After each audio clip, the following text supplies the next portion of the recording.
Welcome to cup cake conversation.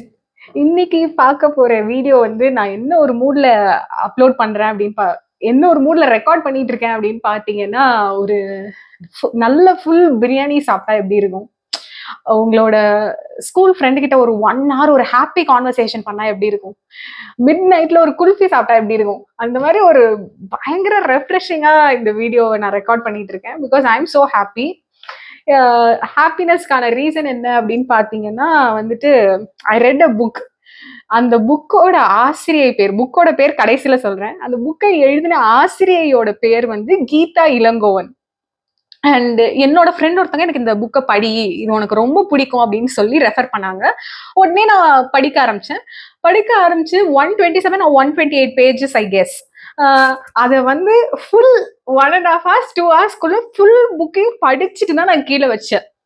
Full புக்கையும் படிச்சேன். புக்கை வந்து எந்த இடத்துலயுமே வந்து கீழே வைக்கணும் அப்படின்னே தோணல. சம்டைம்ஸ் நம்ம என்ன பண்ணுவோம், கொஞ்ச நேரம் வச்சுட்டு போய் ஜாமா விளக்கிட்டு இல்ல குழந்தைக்கு சாப்பாடு கொடுத்துட்டு அந்த மாதிரி ஏதோ ஒரு வேற வேலைகளை டிஸ்ட்ராக்ட் ஆயிட்டு அதுக்கப்புறம் திரும்ப கண்டினியூ பண்ணுவோம். 1.5 hours 2 hours நான் அப்படியே ஃபுல் ஸ்ட்ரெச்சா புக்கை படிச்சு முடிச்சுட்டு தான் கீழே வச்சேன். It was such a awesome book. புக்கோட பேர் கடைசியில சொல்றேன் நான். ஓகேவா? இந்த புக் வந்து 128 பேஜஸ் டோட்டலா. It has sub content. அதாவது வந்து ஒவ்வொரு எஸ்ஏஸ் இருக்கும். எப்படின்னு பாத்தீங்கன்னா, இப்ப கற்பு, சுயப்பறிவு, பயணம் செல்லுங்கள் தோழி. பயணம் செல்லுங்கள் தோழி தான் எனக்கு வந்து ரொம்ப கனெக்ட் ஆச்சுன்னு சொல்வேன் கீதா நானு. ஏன்னு பாத்தீங்கன்னு வச்சுக்கோங்களேன், I am always odd one out. School, college, வீட்டுல எல்லாத்துலயுமே I am the odd one out. எல்லாரும் இப்படி அப்படின்னாங்கன்னா நான் கம்ப்ளீட் ஆப்போசிட்டா இப்படி போயிட்டு இருப்பேன் இந்த பக்கமாச்சு. ஸோ அப்போலாம் வந்து இப்போ உள்ள ஜென்ரேஷனுக்கு வந்து லேடிஸ் ட்ரிப் ஆர்கனைஸ் பண்றாங்க. Even there are tourist company which organise women's trip அப்படின்றதெல்லாம் ஒன்று இப்போ ட்ரெண்ட்ல இருக்கு. அப்போ பேக் நான் இருந்த டைம்ல வந்து வெளியே போகணும் அப்படின்னு சொன்னாலே, என்ன உனக்கு எப்ப பார்த்தாலும் வெளியே போகணுமா, வீட்டுக்குள்ளே இருக்கக்கூடாது, பொம்பளைக்குள்ளனா வீட்டுலதான் இருக்கணும், வெளியெல்லாம் போக கூடாது, இப்படி எல்லாம் சும்மா எல்லாம் ஊர்லாம் சுத்திட்டு இருக்க மாட்டாங்க அப்படின்னு சொல்லுவாங்க. அது வந்து எப்படி இருக்குன்னா, கண்ணு எதுக்கையா இருக்கு, 4 விஷயங்களை அழகா பாக்குறதுக்கு தானே இருக்கு, எங்கேயுமே போக கூடாது, 4 செவத்துக்குள்ளதான் இருக்கணும், அப்படி ஒரு மைண்ட் செட்ல தான் நாங்கெல்லாம் வளர்ந்தோமே. நான் மட்டும் இல்ல, என்ன மாதிரி நிறைய பேர் வளர்ந்துருப்பாங்க. அண்ட் இந்த டைலாக், ட்ரேட்மார்க் டைலாக் சொல்லிப்பாங்க, கல்யாணம் பண்ணதுக்கு அப்புறம் நீ எங்கனாலும் போ, கல்யாணம் பண்ணதுக்கு அப்புறம் நீ எங்கனாலும் போ. ஆக்சுவலா கல்யாணம் பண்ணி வந்ததுக்கு அப்புறம் இங்க கேட்பாங்க, நீ உன் இஷ்டம் இதுக்கெல்லாம் ஆடுறதுக்கு இது என்ன உங்க அப்பா வீடா அப்படின்னு வாங்க. சோ போத் வேஸ், 2 பக்கமும் அடி விழும். பயணம் செல்லுங்கள் தோழி தான் எனக்கு ரொம்ப பிடிச்சிருந்துச்சு, எனக்கு ரொம்ப கனெக்ட் ஆச்சு. அண்ட் அப்கோர்ஸ் மற்ற பார்ட்ஸுமே ரொம்ப நல்லா எழுதிருக்கீங்க கீதா. இதுக்கு முன்னாடி நான் உங்க புக் எதுவும் படிச்சதில்லை. இதுக்கு முன்னாடி நீங்க புக் எழுதிருக்கீங்களான்னு எனக்கு தெரியல. ஃப்ரெண்டு ரெஃபர் பண்ணாங்க, நான் அப்படியே உட்காந்து படிக்க ஆரம்பிச்சேன். அண்ட் படிச்சு முடிச்ச உடனே வீடியோ போடணும்னு சொல்லிட்டு I am recording this video in such a happy mood. சீன் சுய பரிவுனா என்னன்னு ஃபர்ஸ்ட் எனக்கு புரியல. அதுக்கப்புறம் படிக்க படிக்க தெரிஞ்சது, ஒரு பொண்ணா இருக்கணும் அப்படின்னா நம்ம நிறைய பேரை மன்னிக்கிறோம், நிறைய விஷயங்களை மறக்கிறோம். எல்லாருமே லைஃப்ல வந்து யாரோ ஒருத்தரை மறந்துருப்போம், மன்னிச்சிருப்போம். ஓகே, என்ன ஒரு சின்ன தப்பு தானே, அகைன் வா பேட்சப் பண்ணிக்கலாம் அப்படின்னு சொல்லி திரும்ப நம்ம அவங்களோட சேர்ந்திருப்போம். ஆனா பெண்கள் வந்து தன்னை மன்னிச்சுக்கிறாங்களா? ஒண்ணு, நீ எப்ப மன்னிக்க போற? நீ பண்ண ஏதோ ஒரு தப்புக்கு ஏன் இவ்வளவு கில்ட்டியா ஃபீல் பண்ணிக்கிற? forgive yourself.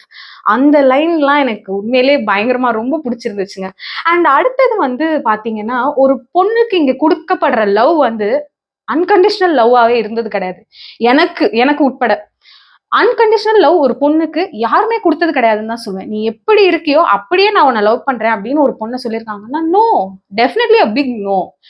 ஒரு பொண்ணுக்கு கொடுக்கப்படுற லவ் வந்து எப்பவுமே எப்படி இருக்கும்னு பார்த்தோன்னா, டேர்ம்ஸ் அண்ட் கண்டிஷன்ஸ்க்கு உட்பட்டு இருக்கும், நிபந்தனைகளுக்கு உட்பட்டதா இருக்கும் ஒரு பொண்ணுக்கு கொடுக்குற அன்பு. நீ இப்படி இருந்தா அழகு, இப்படி ட்ரெஸ் பண்ணா அழகு, நீ இதை செஞ்சா தியாகம், இப்படி பண்ணா நீ நல்ல அம்மா, இப்படி இருந்தா நீ ஒரு நல்ல மனைவி, இப்படி இருந்தா நீ ஒரு நல்ல மருமகள், இதுக்குள்ளெல்லாம் நீ அடங்கலைன்னா நீ என்னோட அன்பு உனக்கு கிடையாது.